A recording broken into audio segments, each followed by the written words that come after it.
हो चला है,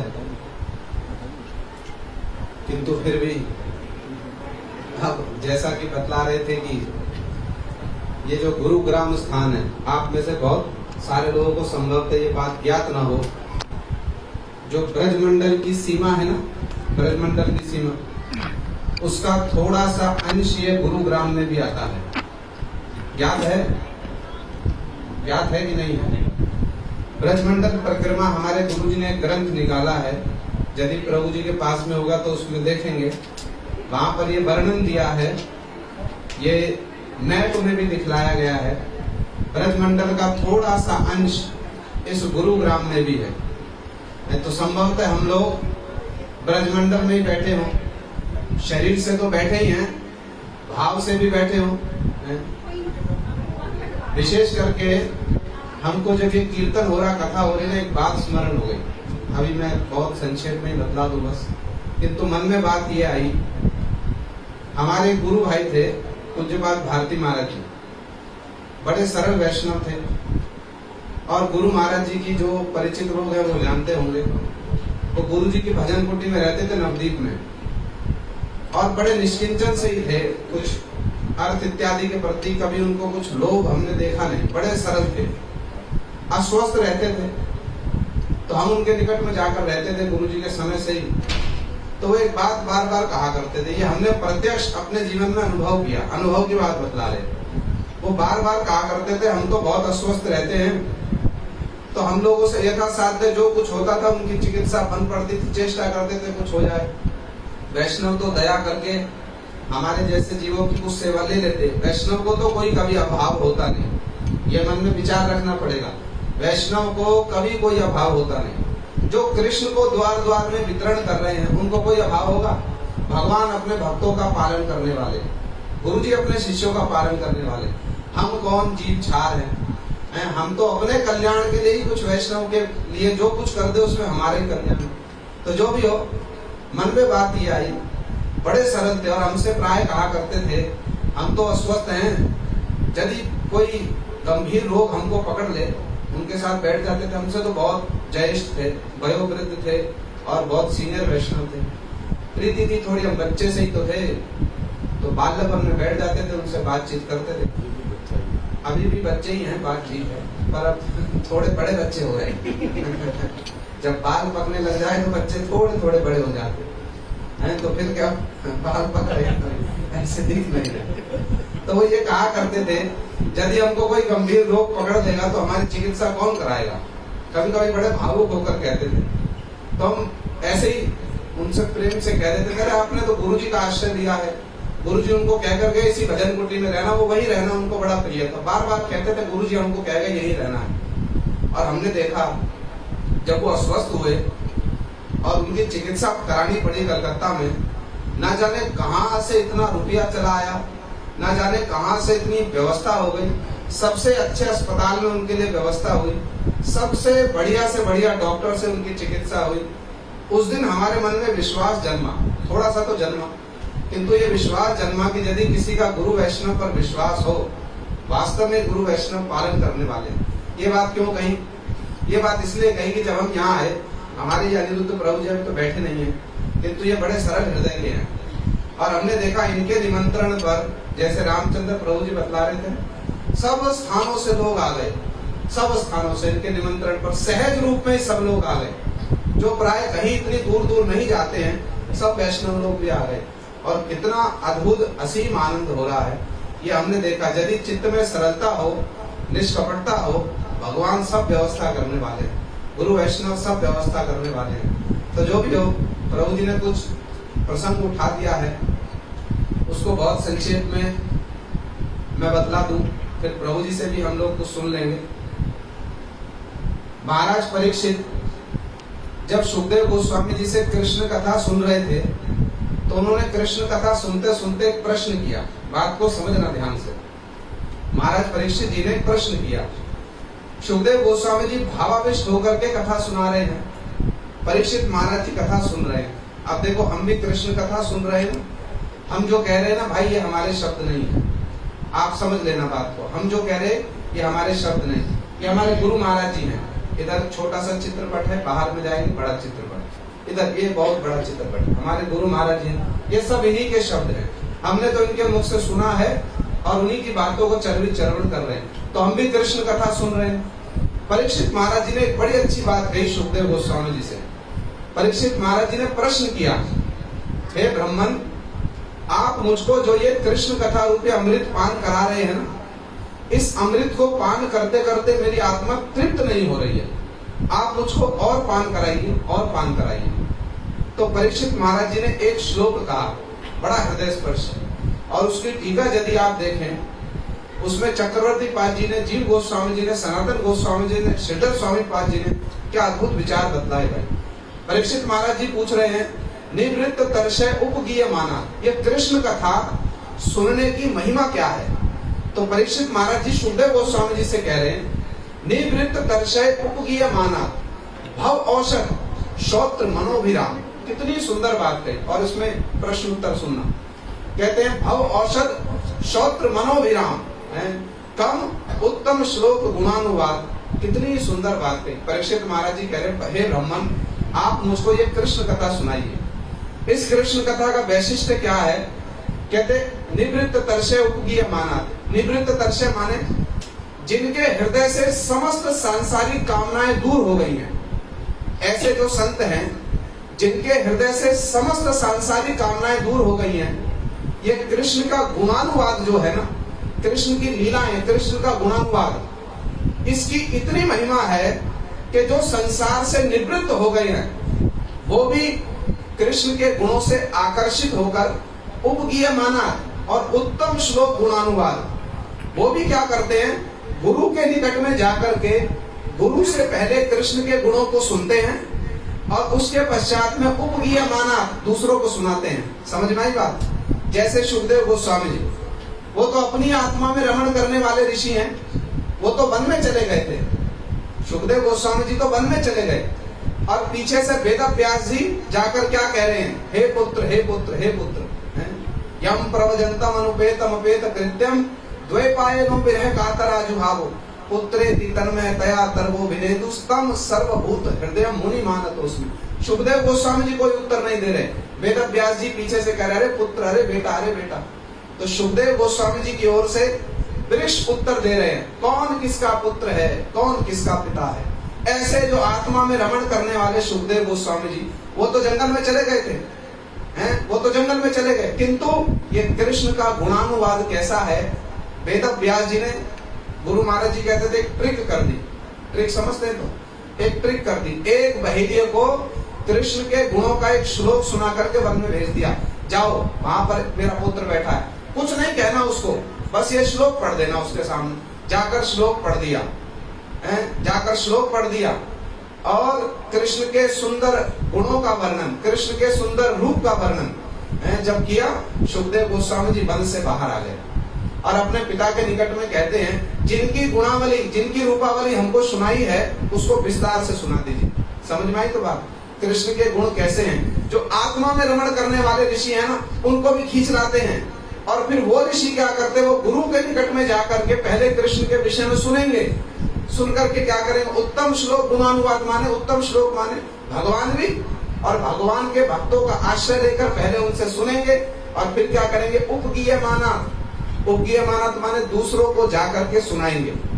समझ में आ रही तो बात? परीक्षित महाराज जी कह रहे दूसरों को जाकर सुनाएंगे। अच्छा, क्यों सुनाएंगे, क्यों सुनाते हैं? तो परीक्षित महाराज जी सुखदेव गोस्वामी जी से हाथ जोड़ करके कह रहे, प्रभु हम लोग तो संसार आसक्त जीव हैं। परीक्षित महाराज जी कह रहे हम लोगों को लक्ष्य करके, वो तो भगवान के परिकर है, कहते हम लोग तो संसार आसक्त जीव। संसार आसक्त माने हम लोगों को तो भव रोग है, हमको तो संसार का रोग है।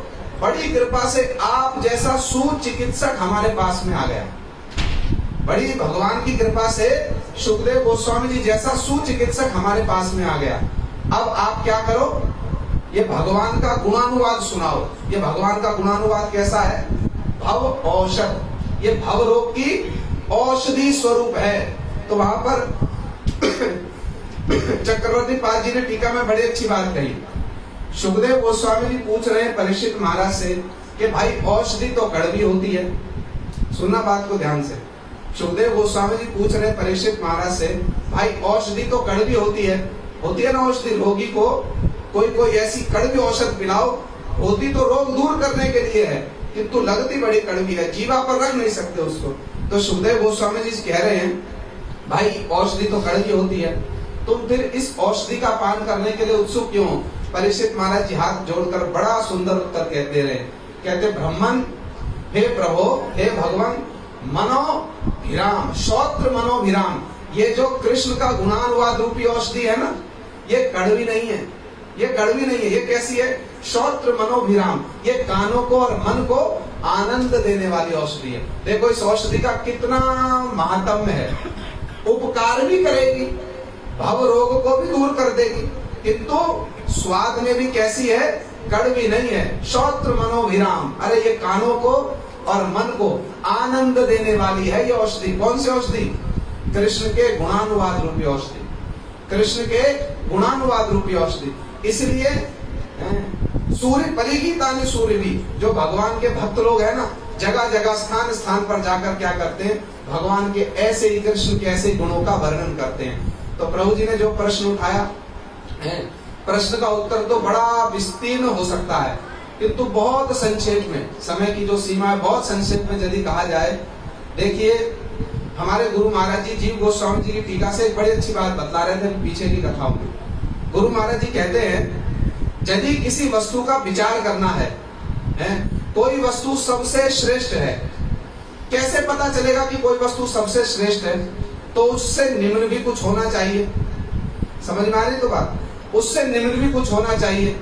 यदि ऐश्वर्य नहीं हो तो फिर माधुर्य का आस्वादन भी नहीं हो सकता। समझ में आ रही तो बात? यदि ऐश्वर्य नहीं हो तो माधुर्य का आस्वादन भी नहीं हो सकता। यदि केवल ब्रज में ही कृष्ण की जन्म लीला हो जाए तो फिर जशोदा मैया, नंद बाबा, इनके महात्म्य का जगत में प्रचार ही कैसे होगा? भाई वो तो कृष्ण के नित्य सिद्ध माता पिता हैं, फिर उनका महात्म्य का प्रचार क्या कैसे होगा? महात्म्य का प्रचार कराने के लिए, माधुर्य की महिमा जगत में प्रचार कराने के लिए थोड़ा ऐश्वर्य दिखाना भी आवश्यक है। बिना ऐश्वर्य के तो माधुर्य की उपलब्धि नहीं हो सकती। ये एक कारण है। टीकाकारों ने तो बहुत सारे कारण बताए, ये एक कारण है। एक कारण और क्या है? देवकी और वसुदेव ने भगवान को पुत्र रूप में प्राप्त करने के लिए तपस्या की और भगवान से क्या मांगा? हमको आप जैसा पुत्र प्राप्त हो जाए। भगवान ने कहा हमारे जैसा तो कोई दूसरा है नहीं, तो हम ही तुम्हारे पुत्र रूप में आ जाएंगे। इसलिए देवकी और वसुदेव की तपस्या से संतुष्ट होकर भगवान ने उनका पुत्रत्व स्वीकार कर लिया। दूसरी बात, ये तो दो हो गए। तीसरी एक बात, ये जो असुर मारना, पृथ्वी का भूभार हरण करना, ये सब ब्रज के कृष्ण का कार्य नहीं है। सरल भाषा में यदि कहें, ये ब्रज के कृष्ण का कार्य नहीं है। वो तो रात दिन अपनी लीलाओं में आनंद में निमग्न रहने वाले हैं। इसलिए ब्रज के कृष्ण वो तो कभी ब्रज छोड़ करके बाहर नहीं जाते। वृंदावनम परित्यज्यम पादम एकम न गच्छति, वो तो ब्रज छोड़ करके कभी बाहर नहीं जाते। तो इसलिए कृष्ण का ही, जैसे अभी प्रभु जी बतला रहे थे ना पहले कथा में, जो परिपूर्णतम स्वरूप ब्रज के कृष्ण है, उनका ये प्रकाश विशेष कह लीजिए साधारण भाषा में है, वो परिपूर्णतम स्वरूप जो ब्रज के कृष्ण है, उनका ये एक विशेष स्वरूप मथुरा में जाकर के, जिनको कहते पूर्णतर, और फिर द्वारका में जाते तो पूर्ण हो जाते, वो कृष्ण जाकर के ये पृथ्वी का भूभार हरण, कंस इत्यादि असुरों का वध वो कृष्ण करते हैं। किंतु ऐसे तो बहुत सारे टीकाकारों ने कारण बतलाए, विशेषकर जीव गोस्वामी जी ने लघु वैष्णव तोषणी टीका में बहुत सारे कारण बताए। किंतु इसमें जो माधुर्यमयी बात है, जो हमारे गुरु महाराज जी कहते हैं, जो माधुर्यमयी बात है, वो माधुर्यमयी बात क्या है? माधुर्यमयी बात ये है, नंद और जशोदा मैया का कृष्ण के प्रति जो वात्सल्य भाव है ना, वो नित्य सिद्ध है। नंद और जशोदा का कृष्ण के प्रति जो वात्सल्य भाव है, वो नित्य सिद्ध है। और देवकी और वसुदेव का जो वात्सल्य रस है, उससे नंद जशोदा के वात्सल्य रस का वैशिष्ट्य क्या है? जब कृष्ण ने उद्धव जी को ब्रज में भेजा ना, तो ब्रज में उद्धव जी को भेजने के बहुत सारे कारण थे। उसमें से एक कारण ये भी था, देवकी और वसुदेव ये मानते थे कृष्ण हमारा पुत्र है, हमारे पुत्र का नंद जशोदा ने पालन किया। इसलिए कृष्ण ने उद्धव जी जो यादवों में सर्वश्रेष्ठ है उनको चुना, जाकर के ब्रज में देखो नंद और जशोदा का मेरे प्रति कैसा पुत्रत्व वात्सल्य रस का कैसा प्रेम है, और उसको आकर देवकी वसुदेव को बतलाओ, जिससे इनका अभिमान दूर हो जाए, जिससे इनका अभिमान दूर हो जाए, ये जान जाए वास्तव में जशोदा मैया और नंद बाबा का मेरे प्रति कैसा प्रेम है। इसलिए देवकी वसुदेव का जो वात्सल्य है वो ऐश्वर्य मिश्रित वात्सल्य है। कृष्ण ने जगत जीवों को शिक्षा दी है, ऐश्वर्य शिथिल प्रेमे नाही मोर प्रीत। जो प्रेम ऐश्वर्य को देखने से शिथिल हो जाए, क्योंकि लोग तो जानते नहीं है ना, ऐश्वर्य को नारायण समझ लेते हैं कृष्ण को, और ऐश्वर्य भाव से कृष्ण की आराधना करते हैं। तो कृष्ण कहते हैं यदि तुम मुझको ऐश्वर्य भाव से अपना पुत्र समझोगे तो पुत्र और माता का, पुत्र और पिता का संबंध कहाँ रहेगा। तो कृष्ण ने तारतम्य दिखलाया। क्या तारतम्य दिखलाया? देखो, ये जो देवकी और वसुदेव है, इनका जो वात्सल्य है ना, ऐश्वर्य मिश्रित वात्सल्य है। कृष्ण जब कारागार में प्रकट हुए, वसुदेव जी ने प्राय 10 श्लोकों में उनकी स्तुति की। विदितो असि भवान, मैं जान गया आप कौन हो, आप भगवान हो। देवकी देवी ने बहुत सारे श्लोकों में उनकी स्तुति की, और कृष्ण ने भी प्राय 14 श्लोकों में देवकी वसुदेव को तत्व ज्ञान देते हुए कहा, युवा माम पुत्र भावेन ब्रह्म भावेन चास्कृतम। मुझको अपना पुत्र समझना, किंतु साथ साथ मुझको भगवान भी समझना। युवा माम पुत्र भावेन ब्रह्म भावेन चास्कृतम। मुझको अपना पुत्र समझना, किंतु साथ साथ मुझको भगवान भी समझना। ये है ऐश्वर्य मिश्रित वात्सल्य। भगवान इस ऐश्वर्य मिश्रित वात्सल्य के अधीन नहीं होते हैं, कभी वशीभूत नहीं होते, अधीन नहीं होते। ये तारतम्य दिखाने के लिए कृष्ण मथुरा में देवकी वसुदेव के माध्यम से चतुर्भुज रूप में प्रकट हुए, किंतु कृष्ण कैसे प्रेम के वशीभूत होते हैं, उस प्रेम को दिखाने के लिए कृष्ण सत्तो बहुआ प्राकृत शिशु, प्राकृत शिशु के समान जशोदा मैया के गर्भ से कृष्ण जन्म लेते हैं। नाड़ी छेदन संस्कार होता है, जात कर्म संस्कार होता है। कृष्ण के करवट बदलने पर जशोदा मैया उत्सव मनाती है। कितना भी कृष्ण ब्रज में ऐश्वर्य दिखलाएं, कितना भी ऐश्वर्य, किंतु उस ऐश्वर्य को दिखलाने से भी जशोदा मैया का प्रेम जो है ना, वो कदापि शिथिल नहीं होता है। कृष्ण ने थोड़ा सा ऐश्वर्य दिखलाया और देवकी और वसुदेव हाथ जोड़ करके खड़े हो गए। आप हमारे पुत्र तो हो, किंतु वास्तव में आप परमेश्वर हो, वास्तव में आप परमेश्वर हो। हमारे गुरु महाराज जी कह रहे थे, कृष्ण ने क्या ब्रज में चतुर्भुज रूप नहीं दिखलाया? दिखलाया कि नहीं दिखलाया? दिखलाया, कितनी बार तो दिखलाया है, और कितना ऐश्वर्य दिखलाया। कालिया का मथन कर दिया और अघासुर बकासुर का वध कर दिया, 7 दिनों तक गिरिराज जी को उठा दिया। इतना ऐश्वर्य दिखलाने पर भी जशोदा मैया नंद बाबा का जो प्रेम है किंचित सा भी शिथिल नहीं हुआ। मैया जशोदा नंद बाबा सदा सर्वदा यही मानते हैं, ये हमारा पुत्र है। अरे लोग आकर के नंद बाबा को सिखलाते हैं, ये बहुत तुम्हारा जो पुत्र है ना, अरे इसके साथ ऐसा व्यवहार मत करो, ये साक्षात नारायण है, इसमें नारायण की शक्ति है। नंद बाबा सब कुछ सुन लेंगे, अरे होगी नारायण की शक्ति, मान लेते हैं। मैं इसका नारायण समझकर पालन पोषण करूं, है क्या पुत्र समझकर पालन पोषण करूं? नारायण होगा तुम्हारे लिए। अभी इसको भूख लगेगी, सारे घर को उठा लेगा सर पर, मटकी फोड़ देगा, है तुम्हारा ही नारायण आकर, तब तुम इसकी स्तुति करना, तब तुम इसको मना लेना। जब इसको भूख लगेगी तब देखना कैसा चांचल्य प्रकाशित करेगा। लोग आकर समझाते हैं बाबा को, ये नारायण है, और बाबा क्या कहते हैं, नारायण होगा तुम्हारे लिए, मेरा पुत्र है, मैं शासन करूंगा। जशोदा मैया उनको बांध देती है, और आश्चर्य की बात है कृष्ण बंध जाते हैं। आश्चर्य की बात है कृष्ण बंध जाते हैं, जिनसे भय भी भयभीत रहता है। जशोदा मैया एक हाथ की छड़ी दिखाती है और 7 अंक नेत्रम, कृष्ण के नेत्रों में आतंक दिखलाई देता, आज तो मैया मारेगी, आज तो मैया मारेगी। और कृष्ण के शरीर के आभूषण, कृष्ण क्रंदन कर रहे, रो रहे हैं, हाथ मल रहे हैं आंखों में, और कृष्ण के कानों के कुंडल, गले के हार जोर जोर से हिल करके कृष्ण की ओर से मैया से प्रार्थना कर रहे हैं, हरी मैया देखिए तो बहुत रोता है, इसको मत मार, मैया देखिए भयभीत हो रहा है, इसको मत मार। ये जो ब्रज का माधुर्य है, जो वात्सल्य है ब्रज का, विशुद्ध वात्सल्य, जिसके वशीभूत होकर के कृष्ण अपनी भगवत्ता को भूल जाते हैं, जिसके वशीभूत होकर के कृष्ण अपनी भगवत्ता को भूल जाते हैं, मैं भगवान हूँ ये भूल जाते हैं। कृष्ण ने देवकी देवी का भी स्तनपान किया, दूध पिया तो अपनी मैया का, कितनी बार पिया?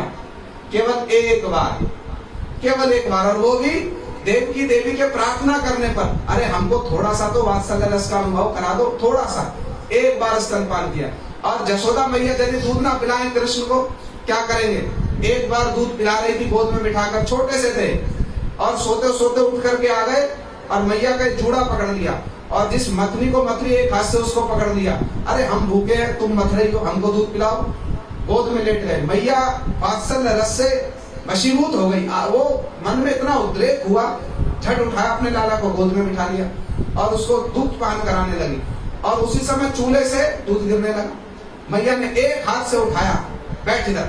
60,000 हाथियों के बल वाली पूतना पूरा बल लगाने पर भी कृष्ण को अपने वक्षस्थल से पृथक नहीं कर सकी। और मैया ने एक हाथ से उठाया, बाएं हाथ से, बैठ इधर, और उठा करके बिठा दिया और चूल्हे का दूध उठाने के लिए चली गई। कृष्ण अतृप्त अवस्था में, पेट नहीं भरा ना, क्रोध में आकर के मटकी फोड़ दी। तो सनातन गोस्वामी जी लिखते, देव की देवी का स्तनपान किया एक बार, वो भी प्रार्थना करने पर, किंतु जशोदा मैया का दूध पान करते हैं अनुराग वश। ये मेरी माँ है, मेरी मैया है, हमको दूध नहीं पिलाएगी, क्रोधित हो जाते हैं, मैया तुम हमारा ध्यान नहीं रख रही, हमको दूध नहीं पिला रही। तो यदि ये तारतम्य नहीं होता, यदि ये तारतम्य नहीं होता, एक और ऐश्वर्य है, एक और माधुर्य है, तो हम लोग चुनेंगे कैसे, हम लोग चुनेंगे कैसे? तो जो माधुर्य आश्रित लोग हैं, जो ब्रज की भक्ति प्राप्त करना चाहते हैं, ब्रज के भाव के अनुसार कृष्ण को अपने वशीभूत करके कृष्ण की सेवा करना चाहते हैं, उनके सामने तारतम्य प्रदर्शित करने के लिए कृष्ण इस प्रकार की लीलाएं करते हैं। तो ऐसे बहुत सारे कारण, ये तो हमने किंचित सा स्पर्श किया, हमारे टीकाकारों ने तो बहुत विस्तार से इस प्रसंग को कहा है। अब यहीं तक रहे, हम प्रभु जी के मुख से भी कुछ सुन लेंगे। तो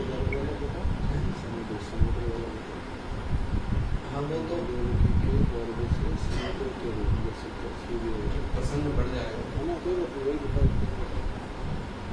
तो प्रभु जी कह रहे, वहां पर सुखदेव गोस्वामी जी ने जब मथुरा में कृष्ण के आविर्भाव का प्रसंग कहा, तो वहां पर सुखदेव गोस्वामी जी ने वर्णन किया कृष्ण मथुरा में कैसे प्रकट हुए। निशीते तम उद्भूते जायमाने जनार्दने देवक्याम देवरूपिण्याम विष्णु सर्व गुहाशया आविरासित यथा प्राच्या दिशि इंदुरीव पुष्कला।